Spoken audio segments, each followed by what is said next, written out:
Watch. James. In 2005, Jason Momoa's teenage dream came true. He finally came face to face with Lisa Bonet, his Cosby Show crush, at a jazz club in Hollywood, after which they bonded over grits and pints of Guinness at the 101 coffee shop. And, the rest is history, Momoa told James Corden, regaling the Late Late Show audience with his anything is F***ing possible love story several years ago. Already the parents of 2 kids together, daughter Lola and son Nakoa Wolf joining Zoe Kravitz, Bonnet's daughter with first husband Lenny Kravitz, in the family fold. The couple opted to marry in October 2017. I never thought I would, but I plan on being with her for the rest of my life, Momoa told E! News that December at the Justice League premiere, Bonet by his side. But it's just that moment where he made a gesture indicating he was taking it up a notch. Let's go to the next level. I'll be here your whole. Alas, now their relationship really is history, as is the 101 coffee shop, which closed after 20 years in 2021, another COVID-19 pandemic casualty. Momoa and Bonet revealed in a January 12 joint statement he posted on Instagram that they were parting ways in marriage, not due to any dearth of love, they assured, but because they were freeing each other to be who we are learning to become. Our devotion unwavering to this sacred life. All told, they'd been a couple for 16 years, Bonet telling Porter in 2018 that, while they weren't necessarily full-on from the moment we saw each other, they had been together from the day that we met. Fans have since been wondering whether Bonet was foreshadowing the news when she sat down with her A Different World co-star Marissa Tomei for an interview magazine chat that was published December 21. Tomei asked what had been calling her lately. Definitely learning how to be authentically me, Bonet replied, learning to be new, and following this invitation from the universe to step into this river of uncertainty. We've eliminated all this extra noise, and now it's time to grow our roots deeper into our own values. The invitation from the universe could also easily be the COVID-19 pandemic, and, frankly, almost everything she said came off as fairly profound, but she is embarking on a new chapter and theoretically navigating a river of uncertainty. 4 years has frequently played the part of forever in Hollywood, but Momoa and Bonet had chugged along for 12 beforehand.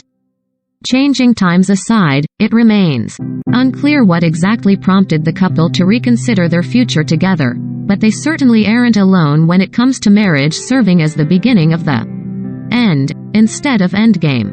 Here are 8 other famous duos who certainly thought they knew what they were saying I do to when they tied the knot, but whose unions unraveled sooner rather than later. Miley Cyrus and Liam Hemsworth.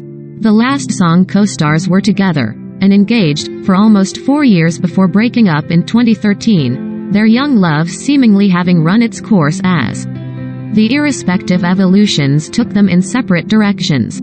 However, after what they both would acknowledge was essential time apart, they reunited toward the end of 2015, at first off the radar in Liam's native Australia, Miley part of the tight-knit, beach-loving Hemsworth family once again. They quickly reinstated their betrothal status, the Wrecking Ball singer emerging in early 2016 with a ring on her finger. As 1 year went by, and then another, and Miley insisted she was in no rush to actually get married, they made it official on December 23, 2018, losing their Malibu home in a fire beforehand having fueled their desire to finally say I do. Miley said in the March 2019 issue of Vanity Fair that she felt 0% different. I would say that losing the house changed us much more than getting married changed us. We've worn rings forever, and I definitely didn't need it in any way. It actually is kind of out of character for me. Maybe too much so. Because barely 8 months as husband and wife and after spending the better part of 10 years together, Miley and Liam separated. He filed for divorce that August and they finalized the terms in January 2020. Ultimately, there was too much conflict, Miley said on The Howard Stern Show in December 2020. And to the Scandinavian show Skavlan, she reflected, in a way, I didn't spend too much time crying over it, and it wasn't because I was cold or trying to avoid feeling something, but it was just because it wasn't going to change it. Angelina Jolie and Brad Pitt. Another couple of co-stars who fell in love. Brangelina got engaged in 2012 after being together for more than 7 years, and 4 years after their youngest children, twins Knox and Vivian, were born. Pitt of course presented his beloved with an architecturally impressive ring that he designed himself. The kids ask about marriage. Pitt had told USA Weekend in 2011. It's meaning more and more to them. So it's something we've got to look at. Jolie also told Nightline that year, we've explained to them that our commitment, when we decided to start a family, was the greatest commitment you could possibly have. Once you have 6 children, you're committed. She added, I asked them if it was just because they wanted to have a big cake. So the parents of 6 were in no hurry.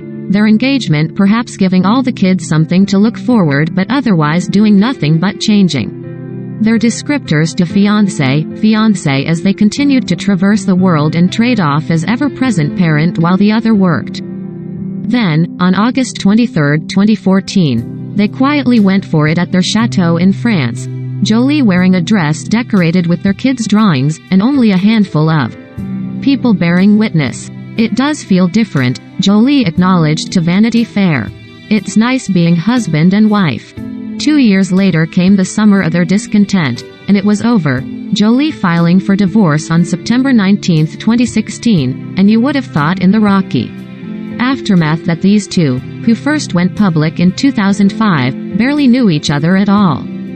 Lauren Holly and Jim Carrey. I was with Jim for years, and people didn't realize. They all think it's just the marriage that was short, but we were together for a long time, Holly sighed in Canada's George Stroumboulopoulos Tonight in 2013. True, George's last name does feel slightly longer than the Dumb and Dumber co-star's 10-month marriage. And on paper, you wouldn't guess years. The movie came out in 1994, Carrey's first marriage officially ended in 1995 and then he married Holly in 1996. Sounds pretty whirlwind. But movies aren't shot days before they come out and divorces can take a while. At least 2 years in this case. I feel for Melissa, but they were completely apart when Jim and I met, Holly told Rolling Stone in 1995. Carrey said of his ex, she's lucky to be out of my life. I am in a different time zone at this point. I was headed there when we were together, so it's okay. Everything is fine. This is the way it's supposed to be. It was sort of when all the tabloids started happening. Holly recalled the climate in which their relationship flamed and fizzled. They start to find their voice and those insider shows, and they would go to my high school and everything. And at first it was kind of fun, and then our whole life became about we have to keep them about, because they would do things like scale the fence at our house and live in our backyard and take pictures through our. George asked if they ever threw weird stuff in the garbage for the reporters to find just to screw with them. Yeah, because I lived with Jim Carrey, Holly said with a smile. Rest assured that happened yeah. But when we got divorced, I had a really hard time, she acknowledged, because no one really had the story right or anything, and I always felt like everybody knew me personal business, and not to mention the fact that I was going through a heartbreak. So now, I see the shift, where people become famous by courting that attention, and that's the only thing they're famous for. The talented people she's always admired, Holly added, aren't a part of that. And we know Carrey's view of fame has only grown more complicated as the years have gone by. Usher and Grace Miguel. They started dating in 2009, not long after Usher's marriage to Tamika Foster, the mother of his 2 sons, ended. Papers was the first single off his album Raymond that fall. Usher asked Miguel to marry him in 2015, and she did, months later. Alas, after spending most of a decade together, they separated in March 2018 and Usher, who succeeded in getting a potentially relationship-altering lawsuit had been filed against him dismissed in 2017. Filed for divorce that December. Jennifer Aniston and Justin Thoreau. Another couple that you didn't think would actually get married, because they seemed so perfectly fine with how their dynamic was treating them. But 3 years after getting engaged, Jen and Justin did end up marrying each other at their LA home, in August 2015, and they separated at the end of 2017 after realizing they weren't on the same page after all. Jennifer and Justin fell in love hard and fast, and yet they were never really suited to one another, a source told E! News when they announced their split. He was a New York hipster that loved the alternative lifestyle, and Jennifer was living a much more reclusive life when they first started to fall in love. The initial chemistry between them made it easy for them to ignore their differences and incompatibility. Sophia Bush and Chad Michael Murray. They weren't together for an exceptionally long time before marrying in April 2005, but 2 years is a lot compared to however long the One Tree Hills co-stars spent being happy with their choice. Bush tried to get an annulment after 5 months. Her request was denied. You have to prove fraudulent circumstances, or that at least one of them wasn't entering into the union with all the facts, and their divorce wasn't finalized until December 2006. Bush has made it clear on more than one occasion that getting married was a mistake. We were two stupid kids who had no business being in a relationship in the first place, the Chicago PD star said on Watch What Happens Live in 2014. To all the other co-stars who've worked it out, more power to you. When Bush insinuated in 2018, again talking to Andy Cohen, that she felt pressured to go through with it in the first place, Murray finally chimed in, tweeting a gif of Pinocchio's nose growing. 13 years since his divorce from Sophia, he has a very happy family life with his wife and children, his rep told People. He has completely moved on and doesn't feel the need to engage in this type of behavior. Bush, too, expressed her discontent with the headlines that came out of her interview, tweeting, among other things, and if all the years that have passed haven't made it wildly clear that we're all grown-ups who've become the best versions of ourselves, then I just don't know what to say. Pamela Anderson and Kid Rock. Though all we remember now is the magical mystery wedding tour these two went on in 2006, they actually had a whole bunch of history.